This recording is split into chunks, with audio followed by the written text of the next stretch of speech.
Assalamualaikum warahmatullahi wabarakatuh.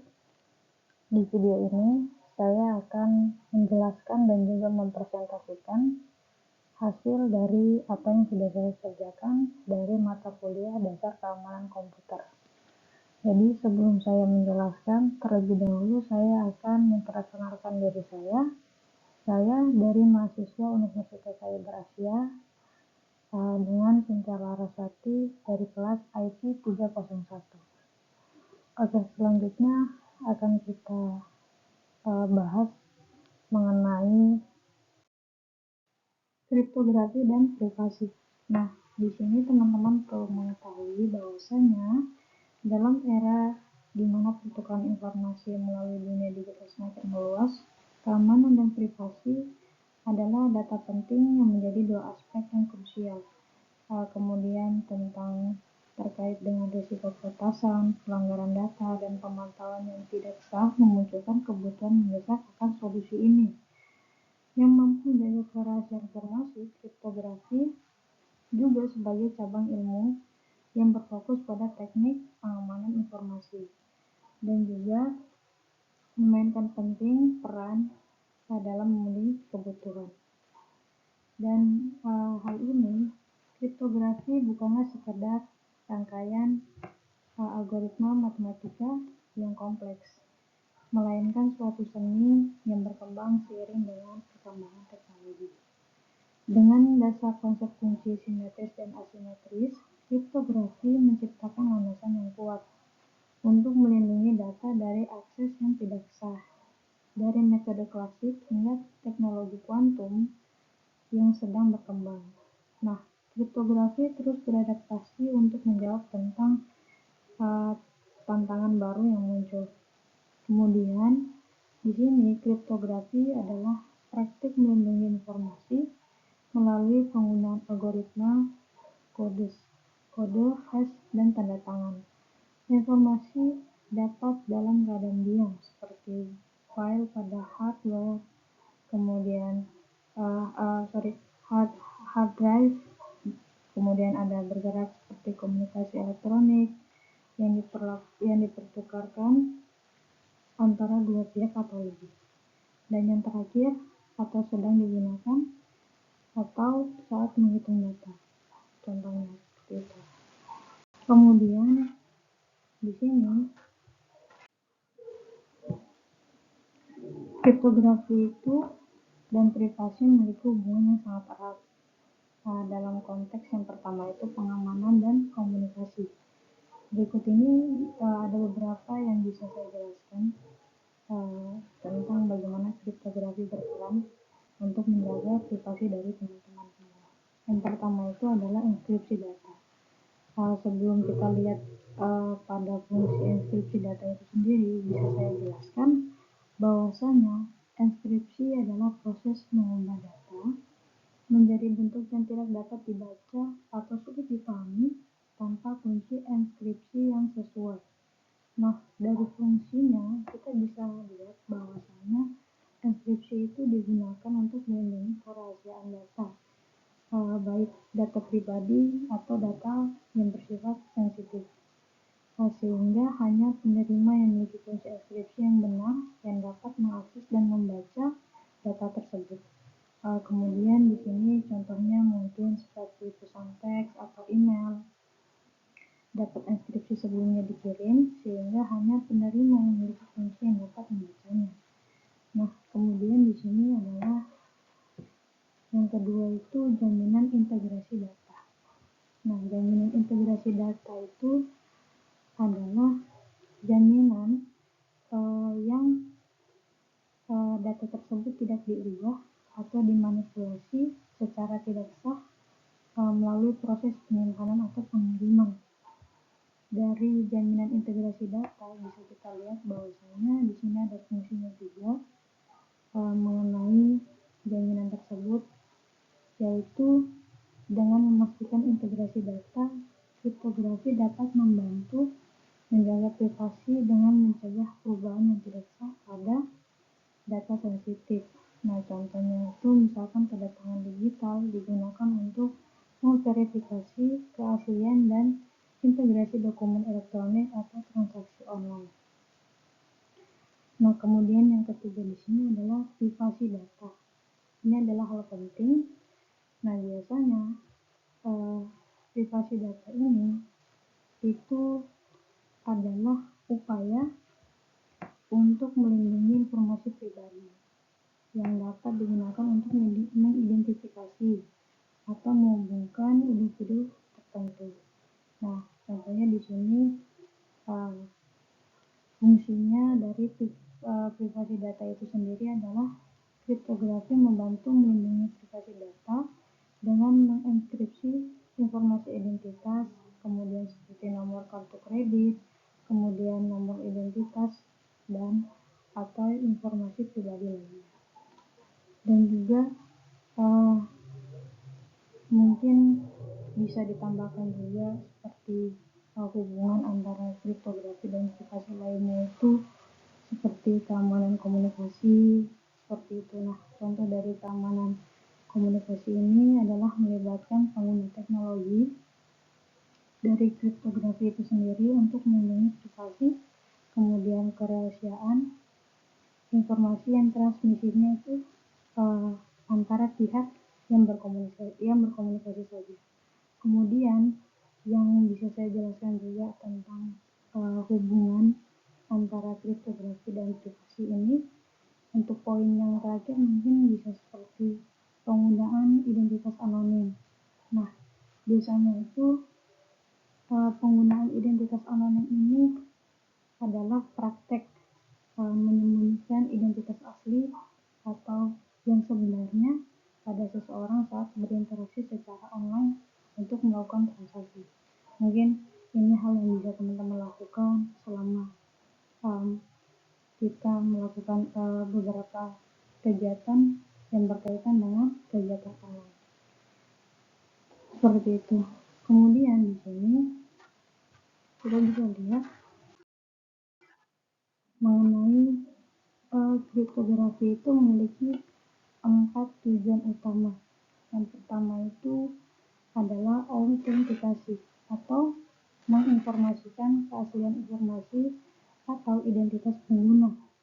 Dan yang kedua itu adalah kerahasiaan, yaitu membuat informasi hanya tersedia untuk penggunaan atau user atau pengguna yang berwenang.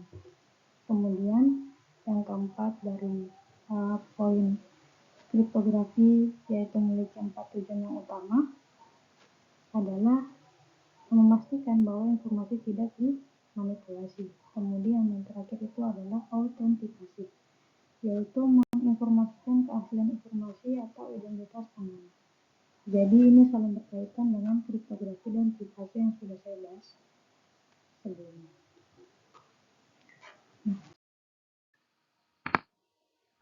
Selanjutnya ini ancaman terhadap privasi digital.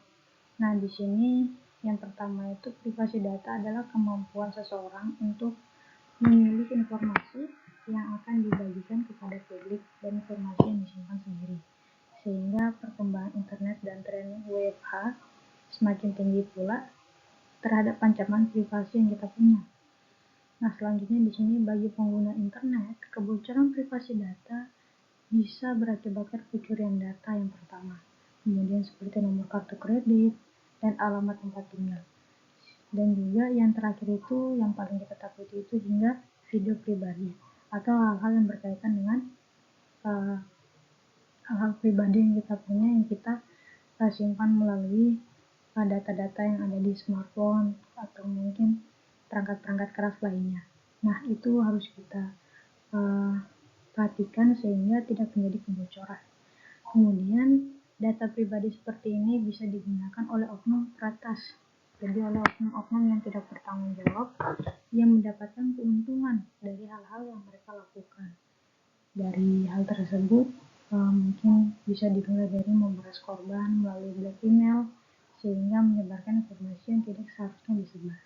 Nah, itu hal-hal yang kita takuti, jadi perlu diwaspadai. Semakin banyak akses yang mereka gunakan dan modus untuk keuntungan mereka sendiri. Jadi hal-hal yang perlu kita hindari itu Mungkin bisa seperti dengan pengiriman voice note di WhatsApp, terus link-link yang tidak jelas, itu biasanya akibatnya itu berujung dengan kebocoran privasi. Jadi kita harus berhati-hati dengan hal-hal seperti itu. Nah, selanjutnya di sini adalah undang-undang dan regulasi terkait privasi data. Nah, di sini ada hal yang bisa saya jelaskan juga. Seiring dengan meningkatnya jumlah pengguna internet di Indonesia, terutama dan komitmen pemerintah terhadap ekonomi dan juga ekonomi digital, maka disahkanlah Undang-Undang Perlindungan Data Pribadi dalam Undang-Undang PDP di tahun 2022 tanggal 17 Oktober. Nah, jadi di dalam undang-undang ini tercantum pengertian apa itu yang dimaksud dengan data pribadi serta hukuman bagi orang yang mengumpulkan dan menyebarkan pribadi orang lain secara luas. Nah, kemudian dengan tanpa izin orang tersebut. Jadi selain di PDP itu dalam undang-undang, aturan terkait dengan privasi data ini juga terdapat di Undang-Undang ITE pada pasal 30 ayat 3 Undang-Undang ITE menyebutkan bahwa seseorang yang menjebol atau menghack sistem keamanan dari orang lain atau meng-cracking dapat dikenai dengan hukuman 8 tahun penjara dan denda hingga 800 juta rupiah. Jadi teman-teman gak usah iseng buat coba-coba nge-hack sehingga misalkan kalau terjadi sesuatu nanti kita yang rugi dan orang lain juga yang rugi karena data pribadinya bisa bocor seperti itu. Jadi itu sangat merugikan untuk kita semua. Kemudian di sini terkait dengan undang-undang dan regulasi terkait privasi data, ada hal yang perlu kita sampaikan juga bahwasanya di sini adalah data pribadi yang harus dilindungi dalam undang-undang juga di nomor 23 di tahun 2006 tentang administrasi kependudukan. Nah, biasanya itu administrasi kependudukan itu adalah proses pengelolaan dan pemeliharaan data yang berkaitan dengan penduduk di suatu wilayah biasanya atau terutama di administrasi Indonesia itu sendiri.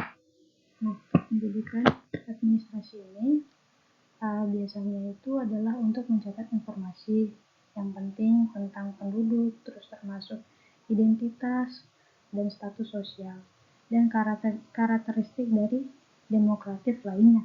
Ini membantu pemerintah biasanya dan lembaga terkait dengan perencanaan kebijakan publik, terus kemudian memberikan layanan masyarakat dan mengambil keputusan yang berdampak pada populasi di Indonesia itu sendiri. Kemudian beberapa aspek utama dari administrasi pendudukan itu sendiri itu meliputi yang pertama dari KTP ini sendiri itu adalah nomor KK, kemudian di sini adalah NIK atau nomor induk kita, kemudian di sini tanggal dan bulan tahun lahir yang terdapat pada KTP untuk administrasi kependudukan. Nah, kemudian di sini adalah keterangan tentang kecacatan fisik atau mental dari seseorang, sehingga kita bisa tahu tuh di situ orang ini kenapa gitu kan. Nah, selanjutnya di situ adalah nik ibu kandung, kemudian di sini ada nik ayah dan juga catatan peristiwa penting lainnya. Nah, selanjutnya di sini adalah kesadaran keamanan privasi di sosial media. Kesadaran privasi akan menjadi salah satu perkembangan paling signifikan memberikan tekanan pada pemerintah yang pertama untuk menerapkan Undang-Undang Perlindungan Data yang sudah tadi saya jelaskan dalam undang-undang. Jadi, mendikte bagaimana perusahaan akan menangani data privasi dan nilai-nilai apa yang harus dimasuki untuk berjuang di pasar. Nah, kemudian berdasarkan survei yang dilakukan oleh Cisco di tahun 2019 menunjukkan bahwa orang-orang peduli dengan privasi. Itu hal yang paling bagus dan sejumlah besar yang mengejutkan telah mengambil tindakan untuk melindungi. Sebanyak 84% respon menunjukkan bahwa pelindungan atau pelindung dari privasi itu yang menjaga data mereka sendiri, kemudian peduli dengan data anggota masyarakat lainnya, dan mereka ingin lebih mengontrol bagaimana data mereka digunakan. Kemudian dari kelompok ini ada 80% juga menyatakan bersedia untuk melindunginya. Nah, itu survei dari Cisco di tahun 2019. Selanjutnya di sini adalah perilaku terhadap perlindungan privasi dalam menggunakan sosial media. Ini hal-hal yang perlu teman-teman perhatikan dalam menggunakan sosial media, baik dari platform lainnya seperti contoh misalkan Instagram, kemudian ada contohnya TikTok atau Facebook atau Twitter. Itu hal-hal yang perlu kita privasikan. Nah, yang pertama di sini adalah baca dan pahami kebijakan privasi. Biasanya setiap situs web dari internet memiliki ketentuan. Yang pertama itu privasi termasuk situs media sosial. Sebelum masuk ke media sosial itu, apapun dan daftarkan akun penting bagi pengguna untuk memahami ketentuan privasi dari mereka sendiri.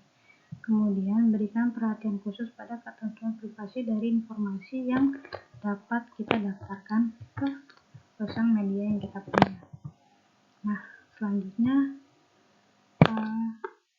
misalkan itu contohnya dari baca dan pahami terhadap kebijakan privasi ini, itu yang pertama itu adalah konten apa yang dibagikan dengan pihak ketiga contohnya, dan kemudian dapatkan teman-teman untuk menghapus konten yang ada di situ secara permanen. Misalkan kalau ada yang pengen dihapus secara permanen, dihapus saja, nggak apa-apa. Kemudian di sini adalah sesuaikan pengaturan privasi. Ini hal yang penting juga untuk teman-teman tahu. Nah, untuk yang kedua ini biasanya itu di setiap platform media sosial itu digunakan hal tersebut dan perhatikan sesuai dengan periksa pengaturannya. Biasanya itu dari privasi diupload di situs mereka. Sebagian besar pengaturan privasi diupload di media sosial itu memungkinkan berbagai informasi yang kita punya. Nah, dengan penggunaan online pihak ketiga lainnya. Nah, kemudian menyesuaikan pengaturan privasi diupload dapat membatasi jumlah informasi yang dapat dibagikan di sosial media dengan penggunaan lain dan di luar pengetahuan kita. Nah, selanjutnya di sini adalah informasi biografi. Nah, ini yang ketiga itu untuk mendaftarkan akun di banyak platform media sosial, pengguna biasanya atau user akan diminta untuk memberikan informasi biografi yang lengkap. Nah, seperti nama, tanggal lahir, usia, atau alamat yang kita punya. Nah, itu biasanya kalau kita mau daftar akun seperti itu kan ada informasi yang perlu kita cantumkan. Nah, itu biasanya informasi dari biografi. Kemudian di sini yang keempat itu adalah informasi akun. Nah, informasi akun itu adalah pertimbangan dengan cermat jenis detail informasi yang akan diberikan di platform media sosial. Nah, jangan pernah memberikan informasi sensitif terhadap yang pertama itu sekolah, terus informasi rekening bank, kemudian tempat kerja, atau bahkan alamat rumah kita. Hal-hal seperti itu harus dihindari untuk informasi akun. Kemudian yang kelima itu adalah matikan lokasi. Nah, ini harus yang kita perhatikan semua. Jadi dalam mematikan lokasi ini, saat menyesuaikan pengaturan privasi itu biasanya jangan pernah lupa untuk mematikan berbagai lokasi gadget. Itu sangat penting. Dengan cara ini kita tidak dapat memberikan ulasan ke tempat bisnis yang pertama atau mungkin ke tempat-tempat yang kita kunjungi, dan mematikan lokasi pada sosial media yang kita punya, mungkin seperti Facebook, email, dan pencarian biasanya itu di di telepon seperti itu. Nah, itu bisa kita matikan saja untuk informasi lokasi yang saat itu kita punya. Nah, kemudian selanjutnya di sini protokol privasi dan rahasia. Protokol privasi dan rahasia adalah serangkaian aturan dan langkah-langkah yang dirancang untuk melindungi keamanan dan kerahasiaan data dalam komunikasi digital.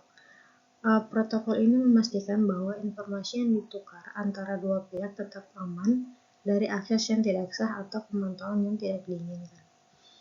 Nah, biasanya ada beberapa hal yang berkaitan dengan protokol privasi dan rahasia ini, teman-teman. Jadi, misalkan di sini bisa saya jelaskan yang berkaitan dengan protokol privasi ini dimulai dari transport layer security. Nah, hal ini merupakan penyediaan enkripsi data yang terkirim melalui jaringan. Selanjutnya, sehingga informasi seperti kata sandi atau informasi pribadi tidak dapat dengan mudah diakses oleh pihak ketiga. Kemudian hal selanjutnya yang berkaitan dengan protokol privasi ini adalah Internet Protocol Security. Nah, ini adalah protokol yang digunakan untuk mengamankan lalu lintas biasanya, yang berkaitan dengan lalu lintas data yang berjalan melalui jaringan internet. Protokol ini bekerja pada tingkatan lapisan jaringan yang menyediakan enkripsi dan autentikasi membantu melindungi data dari ancaman eksternal. Selanjutnya, nah di sini adalah kesimpulan yang bisa kita ambil bahwasannya kriptografi merupakan landasan keamanan dalam dunia digital yang memberikan perlindungan terhadap ancaman terhadap yang pertama kerahasiaan, terus integrasi dan autentikasi data. Peningkatan penggunaan internet yang secara signifikan ini terus bertambah dari tahun ke tahun, dapat membuka peluang yang lebih besar pula dan terhadap pelaku kejahatan cyber biasanya. Dengan fokus utama pada privasi dalam jaringan sosial media, terbukti bahwa pengguna sosial media telah meningkatkan pengungkapan informasi pribadi dengan membuat lebih banyak informasi tersedia secara online. Jadi, banyak hal yang perlu kita perhatikan dalam menggunakan sosial media. Jadi dari mulai privasi data, kemudian untuk berhati-hati dalam melihat informasi sehingga data-data pribadi kita tidak bocor ke internet, dan juga kita juga bisa menggunakan sosial media dengan bijak. Ya, itu saja yang bisa saya sampaikan. Mohon maaf bila ada kekurangan dan tutur kata yang tidak bisa dengan baik disampaikan. Dengan ini saya mengucapkan terima kasih. Wassalamualaikum warahmatullahi wabarakatuh.